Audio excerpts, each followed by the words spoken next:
Entrevista do dia. Pois é, HPV é o tema da nossa entrevista de hoje. A entrevistada é a ginecologista Ana Amélia Dias. E a gente vai falar vamos tirar muitas dúvidas aí sobre o que é o HPV, como é que as pessoas contraem essa doença. E é uma doença que tem se tornado muito comum aqui na nossa região também. Doutora Ana Amélia, muito bom dia. Prazer recebê-la mais uma vez. Bom dia. Então vamos começar aí para as pessoas entenderem o que é o HPV, doutora. O HPV é um vírus que infecta a pele humana. Esse vírus é como se fosse uma família de vírus. Ele está relacionado a várias doenças que podem acometer o ser humano, mas a gente lembra mais do câncer, normalmente. Mas existe uma parte desse vírus que está realmente relacionado ao câncer. Esse câncer pode ser câncer de pele, de mucosas. A gente lembra muito mais do câncer de colo de útero, mas ele pode acometer outras partes da mulher também. Mas existe também aquela parte do vírus que está relacionado com doenças benignas, que são as verrugas, que normalmente se diz, que o médico chama de condiloma. Então é importante essa associação, que é muito direta ao câncer, né? É importante dizer como é que é transmitido, então, doutora, assim, só em relação sexual, já que a gente já pensa no câncer de colo de útero? Não. O vírus, o HPV, ele é transmitido do contato entre uma pele que tem o vírus, ou uma mucosa que tem o vírus, com uma pele ou mucosa que não tem o vírus, que tem pequenas lesões por onde o vírus pode entrar. Então, você pode ter na região íntima, então colo de útero, vagina, vulva. O homem também pode ter, então, no pênis. Mas você pode ter na pele normal, na mão, em toda a pele você pode ter. Na mucosa da boca, em outros lugares você também pode ter o HPV. Contanto que seja o contato entre uma pele que tem o vírus com uma pele lesionada que não tem o vírus. Então, mas os dados mostram que essa contaminação maior, ela vem da relação sexual, do sexo oral também? Como é que é? Sim, na verdade, o que acontece? Durante o sexo, a gente tem um atrito importante entre a pele do homem, né, a mucosa do homem, e a mucosa da mulher. E esse atrito faz com que tenha pequenas lesões. Então, a chance de você transmitir nesse contato é maior do que quando você não tem esse atrito. Então, na relação sexual, existe um atrito sempre. Na relação, no sexo oral, normalmente não tem esse atrito, então a lesão dessa mucosa é menor, então a chance de transmissão é menor. Mas como a transmissão é por contato, também existe a chance de transmissão no sexo oral. Então a única maneira de não ter essa transmissão seria o uso aí de preservativo? Exatamente. O preservativo, ele impede esse contato entre uma mucosa com a outra. E aí você tem você diminui a chance de transmissão desse vírus com preservativo. E um dos sintomas, aí você estava falando que os homens podem ter também, mas qual o sintoma assim, que deixa assim, a mulher, posso ir ao médico, que eu posso estar com HPV? É uma doença fácil de diagnosticar? Na maioria das vezes sim, porque o HPV que está relacionado a doenças benignas, ele desenvolve uma verruga que a paciente normalmente sente na hora do banho. Então, esse é fácil da gente ter o diagnóstico, que vendo você sabe. E a paciente normalmente procura a gente porque viu a verruga. O HPV do câncer de colo, não. É difícil você saber que a pessoa tem. Então, é muito importante que todo ano a mulher esteja procurando o ginecologista, fazendo o preventivo, que o preventivo mostra pra gente lesões que estão relacionadas à infecção do HPV. Então, só realmente esse exame detalhado que dá para saber. Uma vez diagnosticado o HPV, a gente pode dizer que ele leva ao câncer? Como é que é essa distinção do benigno para o maligno? O HPV benigno, ele só causa o condiloma. O HPV oncogênico, que a gente chama, que pode levar ao câncer, inicia por doenças que são pré-câncer, que é onde a gente quer descobrir no preventivo, e se não houver o tratamento, pode levar a um câncer de colo de útero, vagina, outros cânceres também. Então esse que é o perigo, né? Exatamente. Um sintoma, é bom esse diagnóstico mais rápido para a médica aí monitorar que tipo de HPV. Exatamente. E aí, você estava até citando que no homem, um dos sintomas aparece em forma de verruga, né? Exatamente.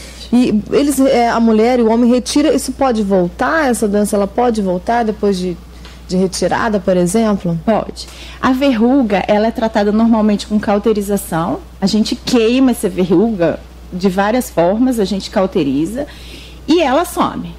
Mas a infecção pelo HPV se mantém naquele paciente. Então, o vírus mantém-se nas células normais do paciente, que normalmente só vai desenvolver de novo a lesão quando tiver uma queda da defesa importante. Então, a pessoa, mesmo removendo, fazendo o tratamento, ela não fica curada? Não, ela mantém a infecção pelo vírus, a gente chama de infecção latente, e ela tem que ser sempre monitorada. Tem que ter um controle. Isso, sempre está indo no médico, apareceu de novo procurar o ginecologista, mas pelo menos uma vez por ano ela tem que procurar um ginecologista para fazer acompanhamento. Então essa seria uma sequela aí da infecção. Exatamente. A infecção ela se mantém, a doença, a verruga é tratada, mas cura não existe. E aí pode vir rumar para os caminhos do maligno também, pode ser? Na verdade, não, porque o vírus que causa a doença benigna não é o mesmo vírus, é como se eles fossem primos. O que ela pode desenvolver de novo é a lesão, que é o condiloma, que é a verruga. E uma coisa que você falou muito interessante, até recentemente eu conversei com o pessoal do SUS, casos aumentaram realmente de HPV, descobertas de HPV aqui no município. É bom destacar esse contágio. Pode ter sido agora, na relação com o seu marido, com o seu namorado, ou pode ter sido de muito tempo? Pode. O HPV, quando a gente tem contato com o HPV, 3 coisas normalmente podem acontecer. O seu organismo eliminar completamente o vírus, a doença aparecer logo depois que a gente tem o contato com o HPV, mas a maioria fica com o HPV na célula normal, ele fica lá latente, guardado, e só vai desenvolver a doença quando tiver uma queda da defesa importante. Principalmente gravidez, doenças muito graves como HIV, pneumonias graves, e aí desenvolve a doença. Então nada de culpar o marido, o companheiro, nada disso. Na verdade, sempre que vão no meu consultório, a primeira coisa que a gente orienta é isso, porque a paciente normalmente chega muito triste e brava com o companheiro por causa da lesão, achando que pode ter sido naquela situação, né? Então, né, nesse caminho da prevenção, desse controle, uma coisa que foi bem veiculada aí esse ano é a vacinação pelo SUS nas meninas. Você acha que pode ser um caminho para reduzir essa doença hoje no Brasil? Eu acho que o controle está relacionado à vacinação e ao uso de preservativo. São as 2 formas da gente conseguir controlar tanto a doença benigna quanto o câncer genital relacionado ao HPV. Mas essa vacinação, ela é eficaz em qual idade? Quanto mais cedo, menor a chance de você já ter tido contato com o vírus. E existem estudos que mostram que pacientes entre 9 e 11 anos, 12 anos, elas têm uma resposta imunológica de defesa depois da vacina maior, em torno de 98%, 99%. Então, normalmente, o que a gente orienta a paciente é fazer entre 9 e 11, 12, até 13 anos, porque a paciente não teve contato com o vírus ainda. Mas existem estudos que mostram que até 40, 50 anos ainda se tem uma resposta boa. Mesmo já infectado? Mesmo já infectado, porque você aumenta a defesa daquela paciente, então a chance de se desenvolver a doença, tanto o condiloma quanto o câncer, é menor. E aí são, dependendo da vacinação, 1 dose, 2 doses? São 3 doses. São 3 doses. Tem que ser feitas, E aí, quando você falou dessa faixa etária das mulheres, mas os homens também podem receber essa vacina. É importante que o homem também tenha esse controle, faça esse controle também? Sim. Alguns estudos mostram que a vacinação é eficaz da mesma forma em ambos os sexos. Mas ainda não foi liberada a vacinação para o homem, porque ainda se precisa de alguns estudos relacionados a efeitos colaterais, porque o organismo é bem diferente. Mas tudo mostra que a gente precisa de controle em ambos os sexos, porque não é passado na relação sexual também. Então a gente tem que ter controle dos 2 lados, porque também no homem causa doenças graves, câncer de pênis, da região genital inteira. Então isso é muito importante, mas assim, importante lembrar, né, doutora Amélia, Ana Amélia, que a mulher ela precisa fazer esse preventivo, precisa saber dominar o seu corpo, né? A vacina, todo mundo fala que depois da vacina, acha, né, que depois da vacina você não vai precisar mais ir no ginecologista. Na verdade, não é isso. A vacina ela vai ajudar e diminuir a incidência da doença, mas o ginecologista quer descobrir essa doença o mais precocemente possível para a gente fazer um tratamento mais brando na paciente. Então, sempre vacina e continuar acompanhando com o ginecologista. Para qualquer doença, com certeza doença. É importante, né? Essa companhia da ginecologista uma vez por ano, pelo menos, né? Exatamente. Então tá bom, doutora. Adorei o bate-papo, doutora Ana Amélia Dias, ela que veio falar sobre HPV e tá super em alta depois da vacinação. Segunda dose, se eu não me engano, começa agora em setembro, né? Verdade. Das meninas. Uhum. Eu acho que é importante porque esse ano como houve muita polêmica, né, de vacinação nas escolas. Uhum. Algumas pessoas de alguns segmentos religiosos não concordaram com essa vacinação, não acharam como se introduzisse mais cedo o sexo, né?